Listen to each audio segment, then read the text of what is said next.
It says it has.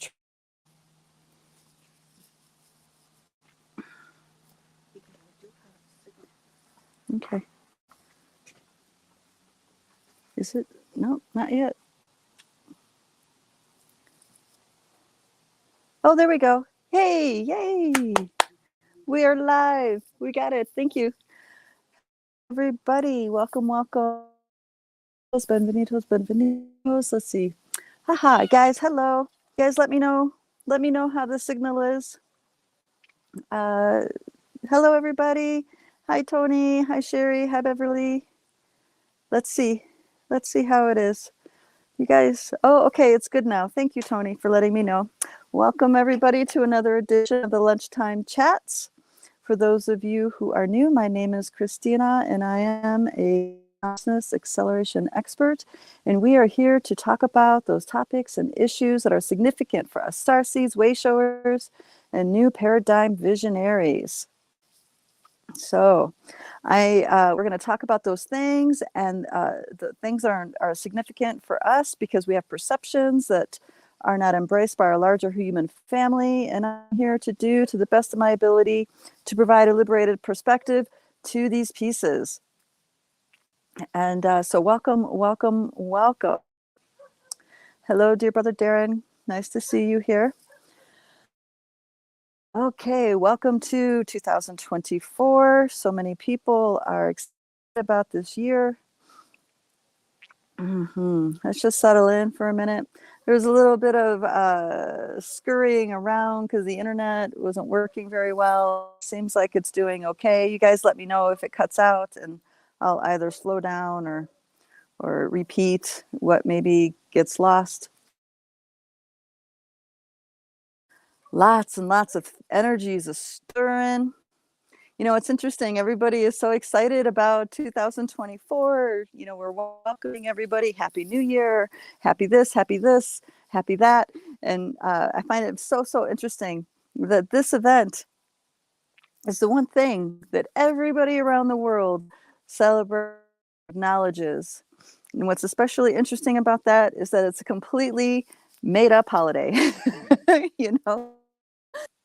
Celestial, there's no celestial significance, no astrological significance, no cycle significance. It's completely made up in the human construct, but yet it's something that all humans around the world insist that it's the new year. So it just goes to show just how powerful it is when you have a united agreement about something. You know, the last few chats ago, I talked about consensus reality, and here it is, a wonderful example of the significance of consensus reality. This is something that our calendar acknowledges, and the whole world gets together and does a celebration. But really, astrologically, astronomically, the new year began at the solstice on the 21st. With the first days after the longest night of the year. So anyway, what does this, they want forecast and maybe some in the next several months. And I want to caution everybody to, though this is consensus reality and a lot of people are wanting to start anew, I want to that we are still, and we're in a cycle that started before that. So the purging of the old, we're still in the middle of releasing. So I encourage everybody to continue, let yourself do the letting go that's already started. You know, this past few months has been, and actually everything's been really intense, and that seems to be the theme these days. But there was a cycle that began over the solstice, and there's a in the going in process, there's a lot of things that many of us, and I know for myself, we've been able to acknowledge that needs to be released, that needs to be let go of. And so I want to encourage everybody to keep going on in acknowledgement internally to that cycle.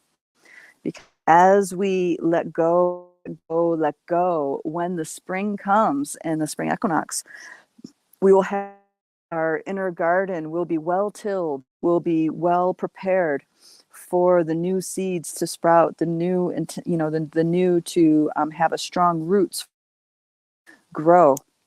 And that's our intentions, our desires, these sorts of things. There is an interesting theme coming forward, though, that I see for myself, but also in the collective, is this I can see that, we need to let go of some things past. We can prepare the way to have a solid ground to learn deeper levels of trusting ourselves, deeper levels of trusting that we are on a journey, and this journey has an intention. Your soul had an intention for coming into a body. And of course, there's your consciousness as within this biosuit that also cultivates intentions. Maybe it's to bring blessings and wellness to your family, to your neighbors, to your community. Maybe it's to heal, to learn and grow. Only your own heart can tell you what that desire, what that intent is. But once we are really cleared out and let go of the past things that maybe we're holding on to, that were keeping us in doubt of ourselves and doubt of our journey, we can see more clearly what's in front of us right here and right now.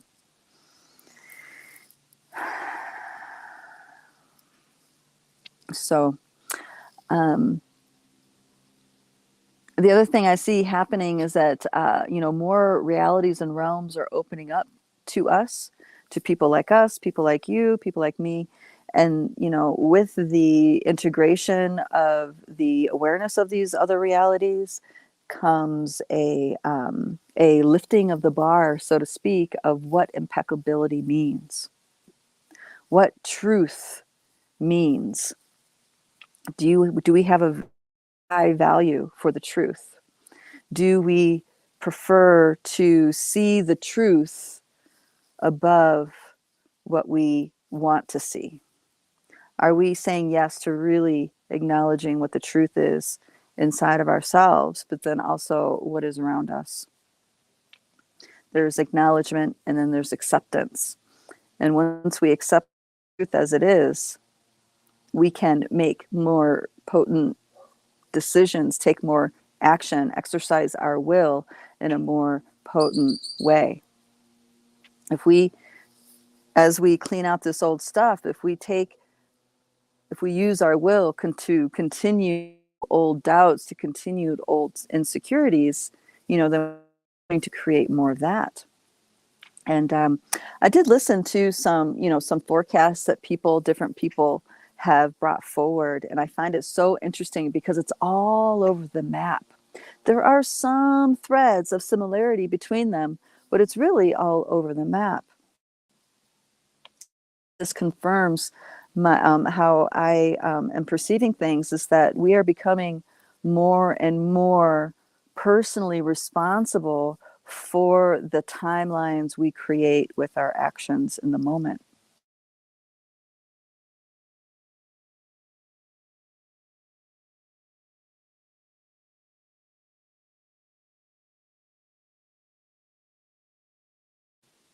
Ah, there we go. I lost you guys for a second. Let me know if we're back. As I was saying, there's the matrix powers that be, but then there's the benevolent beings that are in the realms that we have been disconnected from for quite some time, coming line as well. And we're like, children being trained to, slowly giving us, when I say they, I'm talking about who beyond this biosuit, are slowly giving us more and more responsibility for ourselves, more and more responsibility for how we navigate and what we do in this world. So it's taking bigger responsibility for our well-being, bigger responsibility for our inner peace, more responsibility on how we feed our minds, how we feed our children's minds, how we educate ourselves and each other, even how we govern ourselves, how we choose to allow certain present to have authority. All of this, we're getting more and more responsibility given to us to make choices. So, there are so many really potent potentials that are thickening in the mists of Platonia, so to speak. I'm quoting something that Barbara Hand Cloud would talk about, it's thickening in the mist, and whatever it is we choose to go towards, that is what we're going to continue to manifest.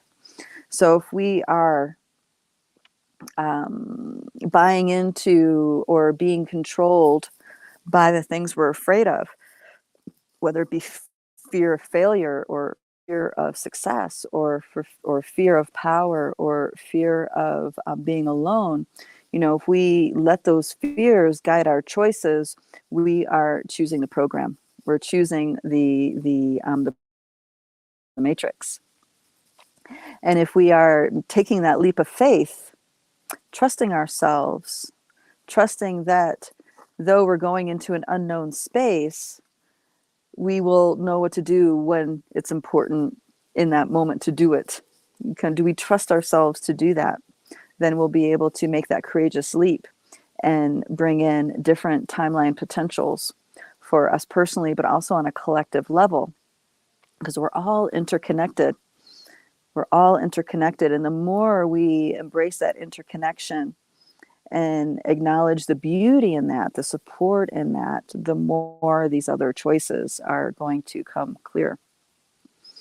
So I heard an interesting researcher.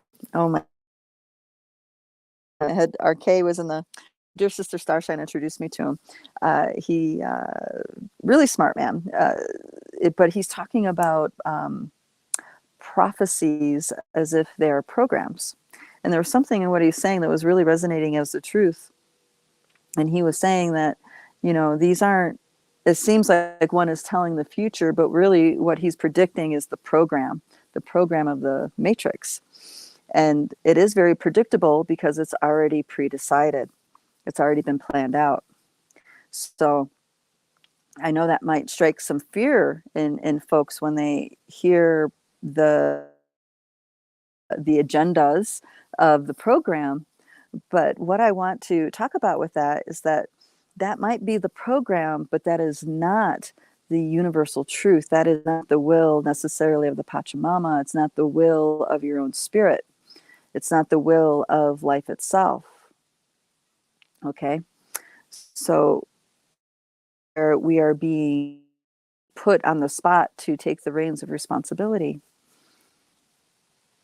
How do you give authority away? Do you give authority away to others? Do you give authority away to other narratives? This is important because we've been trained to be bossed around, to be told what we can and cannot do. And this year, this coming cycle, it's like when more is getting put into our lap, now we need to decide what is in our truth and start taking actions within that. And as we take action in our truth, but also our intention, like really go for it. The collaboration of the universe, and sometimes this looks like synchronicity, will show itself more and more and more. In the academy a few weeks ago, I asked everybody really sink into what is it that you truly desire. And I'm going to pose this question: you truly desire.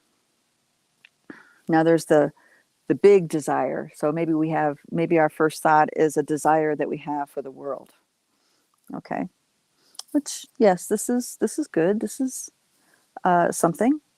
But when you look at something that you desire for the world, You may immediately start feeling hopeless, because how can you impact the whole world? And the real wisdom here is that it's only you that you can that you truly have, uh, according to cosmic lore, cosmic truth. It's only you that you have the authority to have desires for. So what is it that you desire? Do you desire to be a benefit to your people? Do you desire to be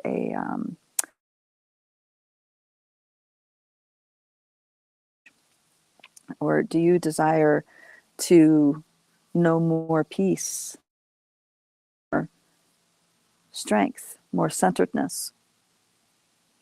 Now, I'm just throwing out a few pieces here, but I'd love to, if you guys can, share in the comments. When you tune in to your own heartbeat and you ask yourself, you ask your heart, what do you truly desire? Okay. What comes forward for you? Now, the tendency is to have the desire, and then immediately the thought comes on why that desire can't. Put our energy into observing the thoughts of why it can't happen.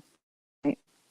And I am wanting to highlight for you guys is, don't go that far. Don't go into the loop of why it can't happen. First, sit and let yourself have a full body feeling of what it is you desire inside. What is it that you desire when you ask your heart? I'll give everybody a moment to smile into your heart space. Feel your heartbeat, sense your heartbeat. I often encourage people to put their hand on their heart or to put their finger on their pulse and smile into that rhythm, smile into that pulse. And then ask, what is it in that inner rhythm do you truly desire?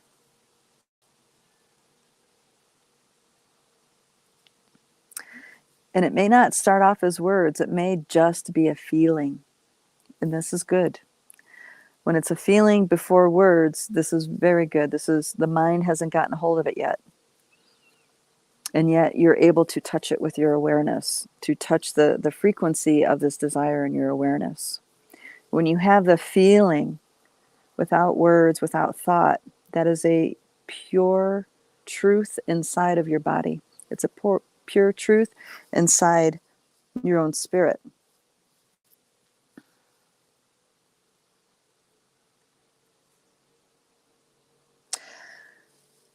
And not everybody is on the same page.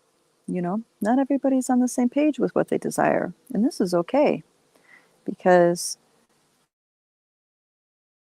our spirit has an intent for being here.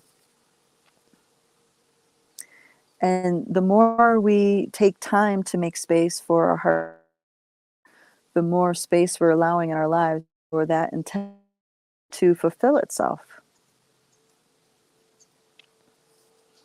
All right, guys, let me know if the signal is still good.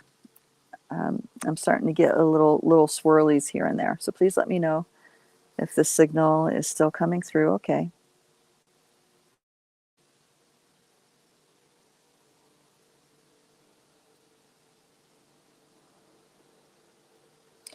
Maybe the desire is simply to slow down.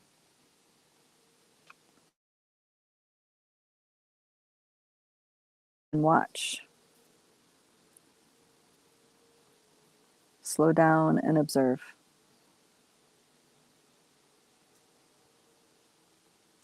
When I tune into the desire in this moment for myself, I smile inside. It's holding a plant that grows into flowers. Now, some of us may be visual, some of us might not. But regardless of what the data sets are, And you may not understand it, and this is okay. You don't need to. It's just the fact that you are making space to acknowledge and feel and wanting to know.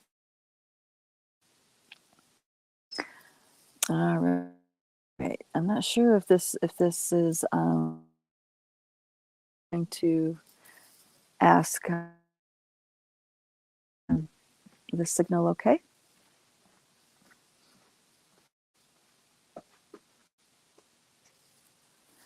What do you think, Jackie? Seeing the comments. It could be that happens sometimes when the signal is slow. Okay, well, I'll keep going just in case. So the kinds of challenges this year that are coming are the challenges that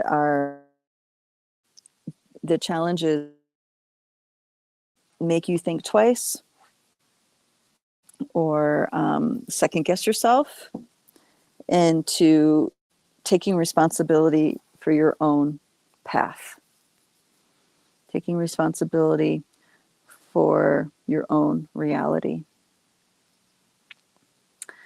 And there's also I also see a lot of patterns that challenge us on what the proper use of power is. And this is partially why we don't take responsibility oftentimes, because we, in a deep subconscious level, are afraid of our own power. Because in the past, perhaps in a soul's journey and in our subconscious, we know mostly examples of what it looks like to abuse your power.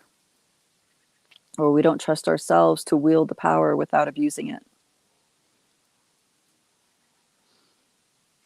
And I guess this is something important for each of us to learn how to wield our own personal power in a way that is with beauty, in a way that is supportive of life, of our interconnection. All right, there's an example coming to me. I'm just figuring out a way how to talk about this. Okay, so you know how maybe you feel like you have an experience and maybe you feel like somebody or some system or entity, whatever, is exerting their power over you. Okay, maybe there's something like that in your awareness, and your reaction, of course, is a reaction. We get mad, or we get scared, or we get volatile even, and then we take action in that volatility. And this is us repeating the models that we know that abuse power. We're doing something we're striking out in reaction. I'm giving this example because this is what the patterns I'm seeing in the midst of Platonia, so to speak, is programs that challenge us in such a way where we'll face moments like this. And I'll just explain, what I do. Number one, if I don't know what to do about something, I sit with it. I make sure I take space in my life to have space, to have emptiness, to have calmness, to tranquility, so I can properly give the attention, the focus on how I'm actually feeling inside in relationship to something. And when I do that, my volatility calms down. My volatility, the anger, the sadness, or whatever that might be, just kind of calms down. And then I'm able to see more clearly what's in front of me. And oftentimes, what I thought was happening in front of me is not really what was happening. So taking that pause and taking that space gives me a way of seeing things more clearly. And then oftentimes, once I realize what I thought was happening is not actually what happened, I get to, I get a little bit of relief. And then it comes down to maybe I don't need to take any action at all. I can simply just let things be. But as this challenge, as this bar gets set, the challenge gets more and more, gets deeper, you know. The challenge gets more sophisticated, sometimes more complicated. And, you know, and this is the key, you know, is really don't let yourself be in the reactivity of things, because then you're going to join the party of abusing people. You're going to join the party and, you know, misuse of your personal power, your personal will. By taking a step back and making sure you make time in your day to have tranquility, calmness, to really feel, then, you know, you're less likely to react in those big ways. There's no reason not to give yourself that kind of space. And if people, and this is something I learned from my partner that I had for a long time, if someone really wants an answer right now and I'm not ready to give it to them, I say I need time and space, or my answer right now is no. And usually that's not the answer they want. So then they will decide, okay, I'll take some time to decide, you know.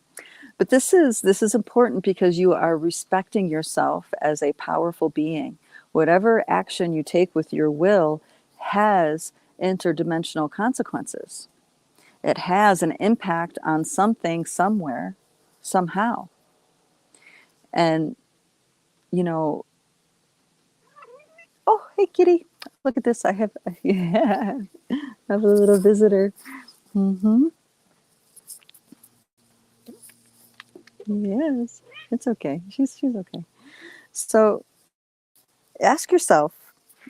I'm sorry, I don't think my comments are working, guys. So, and I don't have my cell phone here.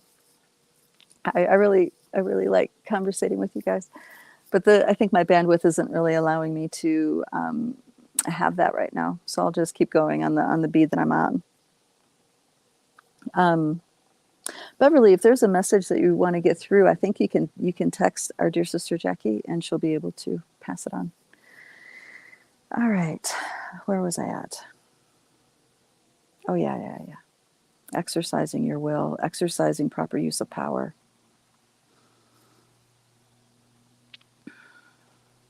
When we are able to really give ourselves the full respect as infinite creator beings in this biosuit, we won't diminish ourselves. We'll stop carrying ourselves in a diminished capacity. And I don't mean, you know, walking around with a blown up chest and, you know, ego. I don't mean it like this at all. I mean that we will understand that our existence here is significant. It is impactful. And the words we speak, the choices we make, the connections we nurture, they have an impact. And they have an impact more than we realize, far beyond what we realize. And all these pieces that I'm talking about, these are going to be challenged by the program. Because the program wants us to go down that spiral of suffering, war, suffering the need for having an enemy, suffering in the unhappiness and insecurity. This program is meant to distract us from really paying attention and cultivating our inner garden. But I would say, you know, I guarantee that the time and energy you spend in cultivating this inner garden is never time and energy misused or misplaced. The fruits of it are delayed very often, but when you stick with it as committed as a lifestyle, as a way of being, it most certainly does pay off. It pays off in that you can control you. No one can control your choices. No one can dominate your mind. And that means entities, you know, energies in the unseen realm and in the seen realm.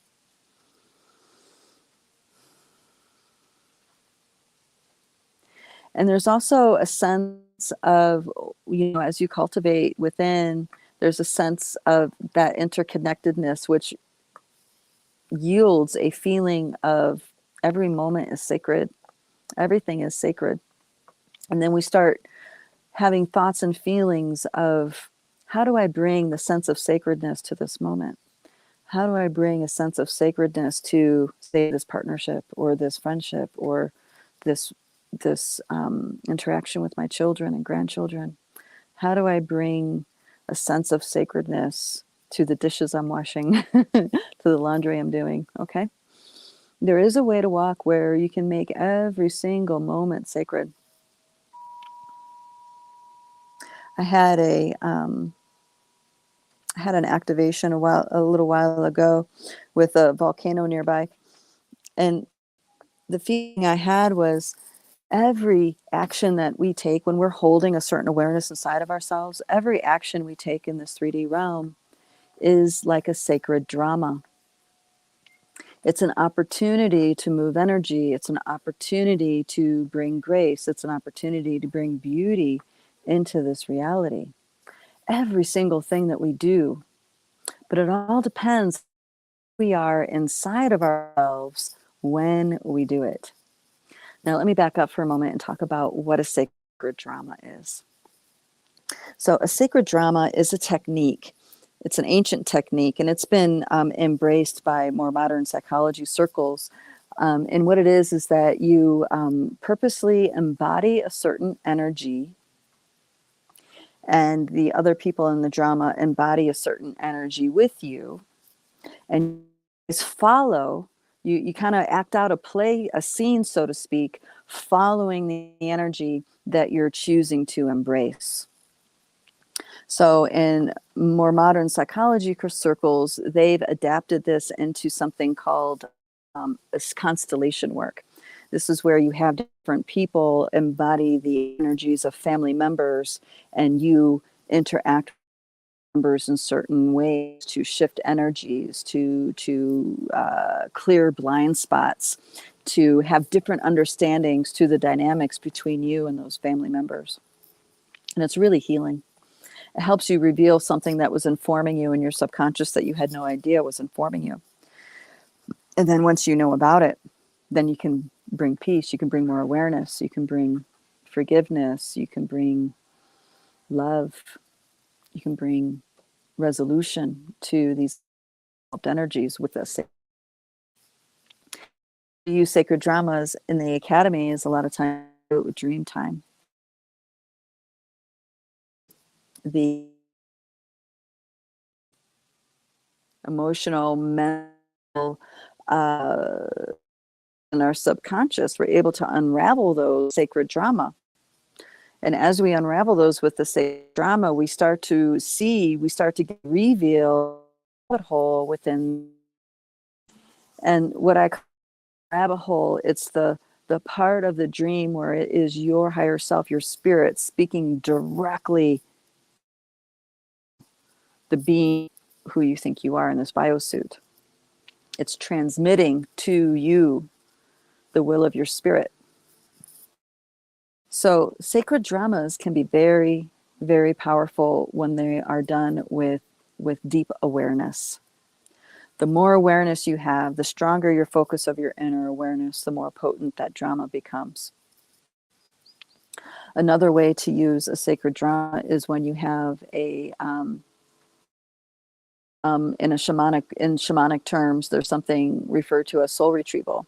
And this is when the practitioner travels to different places. They may travel to the underworld, they may travel somewhere in the middle world, or they may travel somewhere in the upper world, and they retrieve a lost aspect of you. And in their journey, they experience the dynamics. They get informed of the dynamics of how that part of you got lost in the first place, or how an agreement got inserted that caused that part of you to separate off.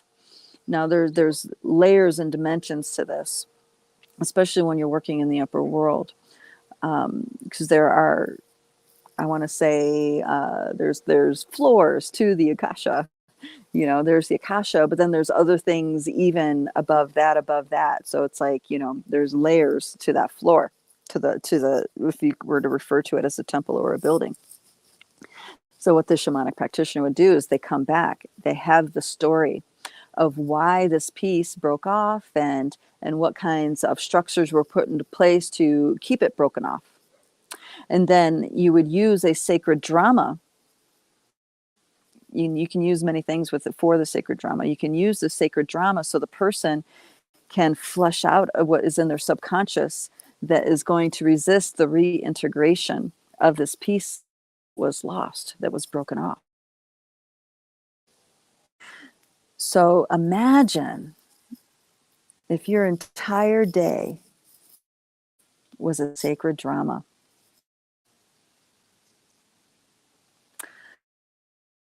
Endless opportunities this provides for you to unravel blind spots, to bring resolution to complete energies, to bring forgiveness to places inside that are still divided, energies that are still divided, to bring peace to scenarios that have been stuck in conflict. Every human has this capacity, and I was shown this so clearly. And because I already had an awareness of the use of these sacred dramas, you know, I really understood what it was showing me.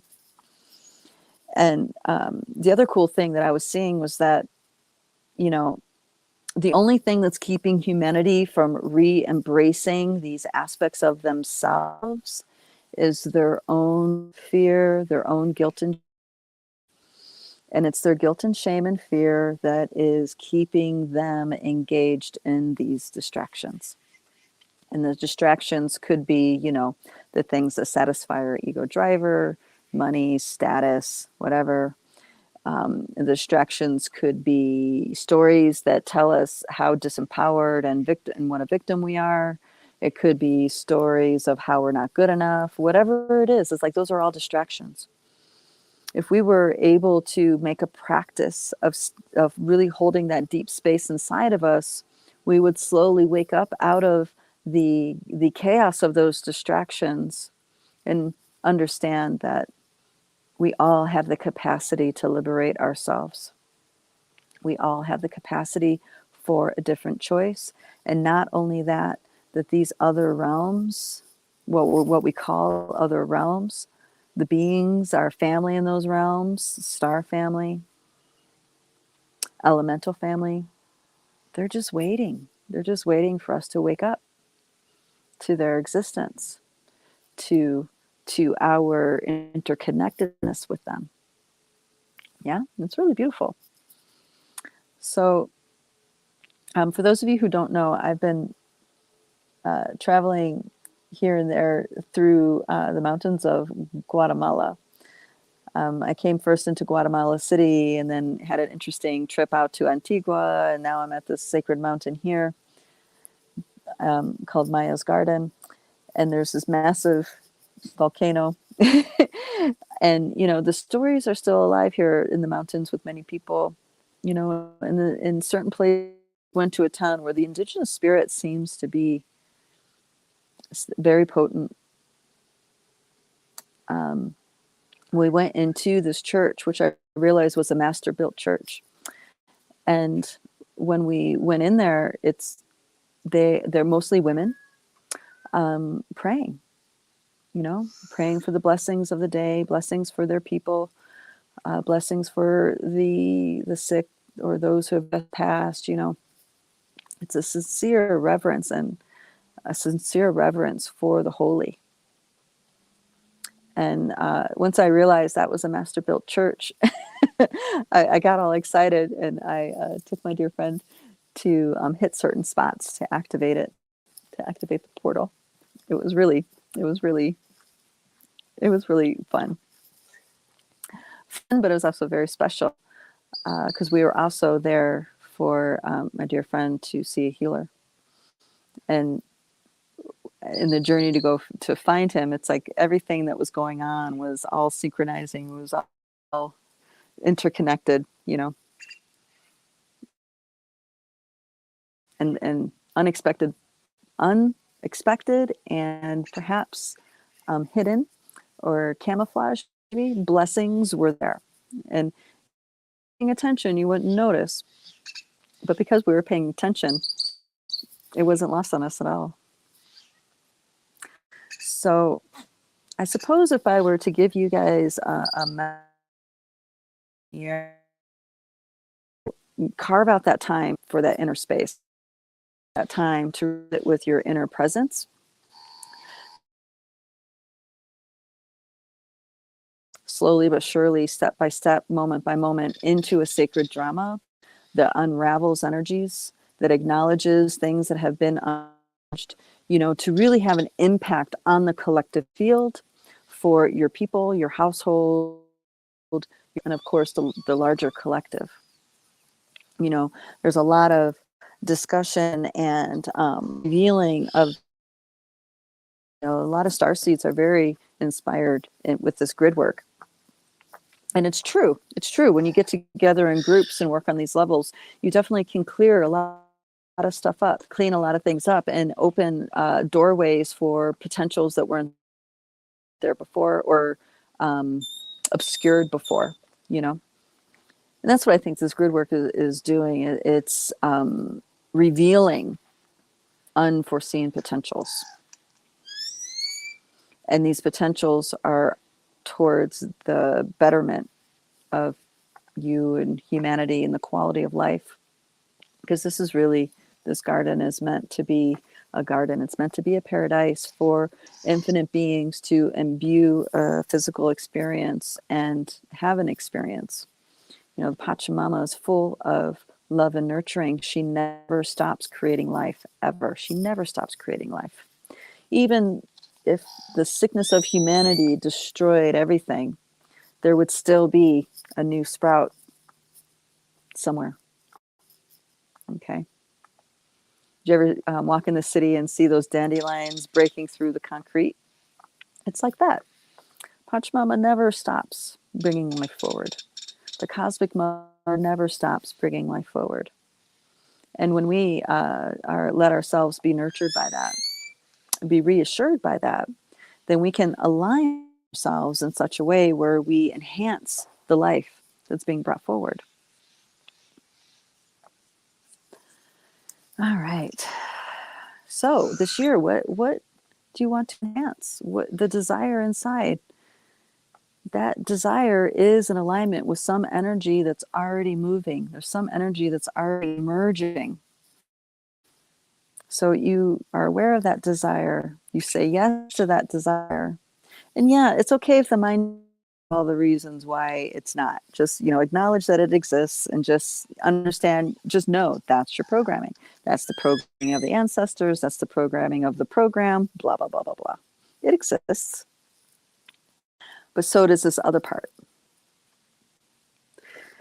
Even the matrix in all its program relies on the life force energy flow of Cosmic Mother. Okay. All of these distortions and everything wouldn't be able to be so without the flow of life force energy in the first place. So by you acknowledging and connecting with this, it may take some fleshing out. It may take some time to really sit with it, to understand that is a force of nature. That's a desire that comes from your spirit, which is a force of nature, which means there's already a momentum that can nurture and help that grow and become so.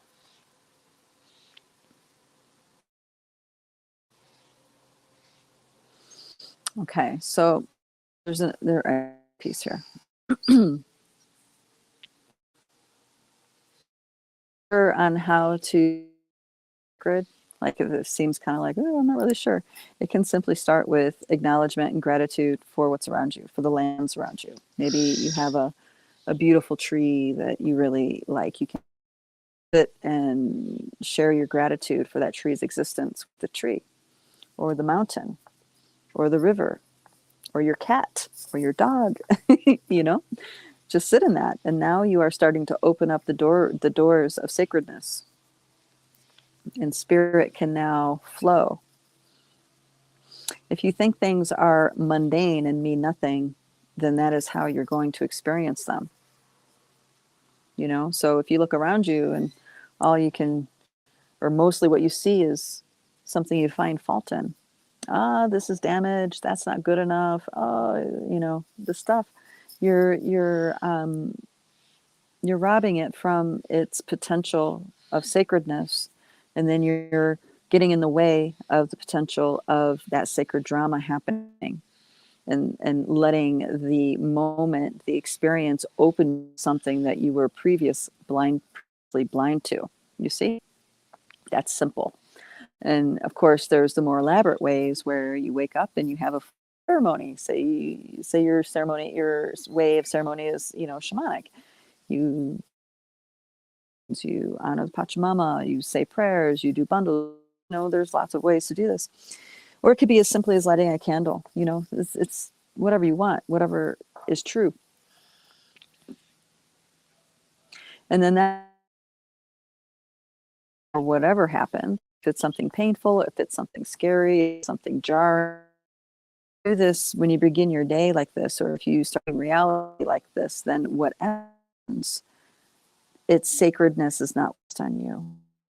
Be in relationship to it in a way where you understand that it's happening for you. You don't have to tell yourself, you don't have to convince yourself that this is something sacred happening for you. No, you already have set the stage for you and your heart to know that. So then it opens up, it happens, and now you can be in a relationship with this that is one that brings you to a moment of power, of possibility, to exercise your will in a way that impacts. The other piece I'm seeing go on is the stars. I have the sense of, and you guys let me know, or maybe you already are having these experiences. I have a sense that the star people are reaching out even more than they have been in the past. Now, I remember this time beings told me this a couple of years ago, and when they told me they were going to reach out to humanity in a really big way, I kind of chuckled, and I'm like, yeah, that'll be funny. How in the heck are you going to do that? You know? And the funniest thing, so those of you who work with Sasquatch, you understand that they have a wicked sense of humor, and they do work a lot with the heart and playfulness. So I go home, and one of the first things I see, a Sasquatch commercial on YouTube, and for beef jerky. It was the most silliest thing, but how they were touch, you know, he was sitting by a fire playing guitar. You know, it's like they were introducing thought to the collective consciousness, to humanity at large, through our own collective experiences, you know. So it was that made me laugh. And then I just saw more and more. Then there was a band that used Sasquatch as their logo, and they write songs about Sasquatch, and all of their promo stuff had some kind of image that was making Sasquatch more friendly, you know, so not so, you know. And then there was more commercials came out, of course. So I chuckled, and I had to, you know, turn to my my Sasquatch guides, and I'm like, thank you for, you know, showing me my own ridiculousness, because I thought it was impossible. It's like, because I literally laughed at them, like, good luck with that, you know. But they did it in such a beautiful way, in a seamless way. And so my sense is that the star beings, the star people, star elders, star relatives, they are coming in way more potently. So pay close attention to your dream time. Pay close attention to that hypnogogic state in between waking and sleeping. I'm hearing like a lot of guidance, reassurance is in those spaces for humanity. Because the program is ramping up. You know, that program is ramping up with conflict, with creating, you know, this needs person is your enemy because they're, you know, this or that is, whether it be religion or socialization, whatever, you know, the program is amping up.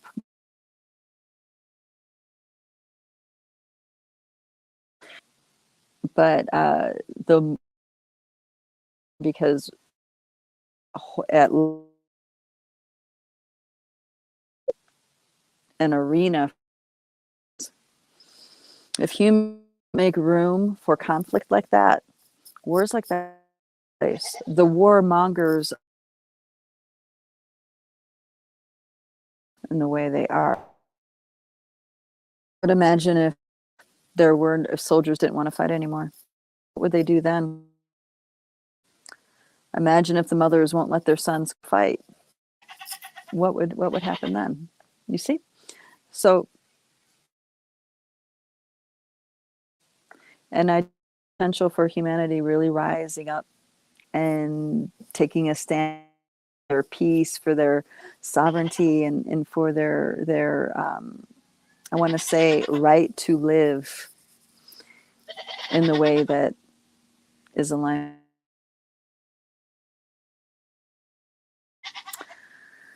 Okay, hold on. I have more coming in with that.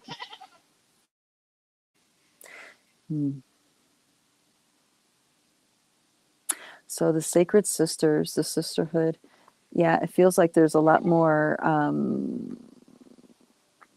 feminine grace waking up, realizations. Okay, that's what it is. It's realizations in the feminine level. It's women realizing that, this, all right, the way it wants to come out isn't how I mean it. All right, you know how there's like this idea that women need men? And it's not quite like that. Because really we need each other, for really stand in a complete circuit, so to speak. But it's like this, there's a neediness within the feminine that is getting resolved right now. There's a neediness within the feminine force where to groups, her own.